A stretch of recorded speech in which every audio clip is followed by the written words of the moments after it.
California has been ringing the alarm bell over extreme weather conditions. The science is absolute. The data is self-evident. The experience that we have in the state of California just underscoring the reality of the ravages of climate change.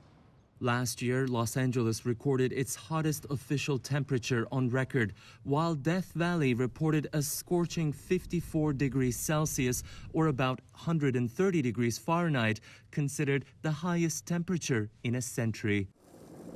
The so-called August Complex exploded into the largest wildfire in California's history, making up more than all of the fires it's had between 1932 and 1999.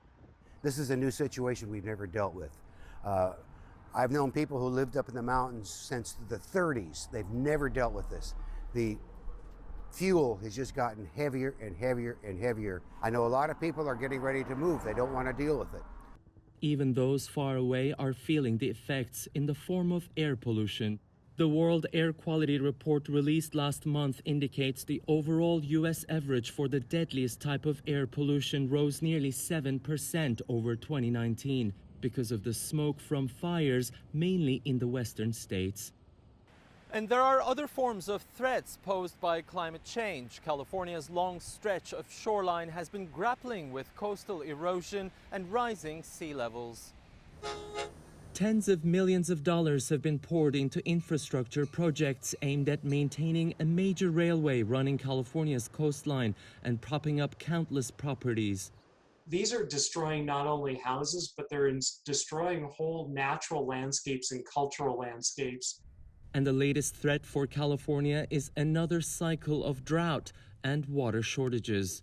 Last year was 20% of average, and this year is kind of shockingly low. We're only 5% of average. So it's an extremely dry year in terms of our water supply allocation from Northern California. So we're definitely in a drought, and you're going to see impacts throughout the entire state of this drought.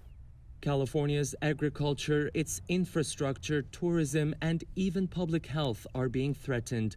Although the state itself is a driving force in climate change, it's a problem it can't solve alone.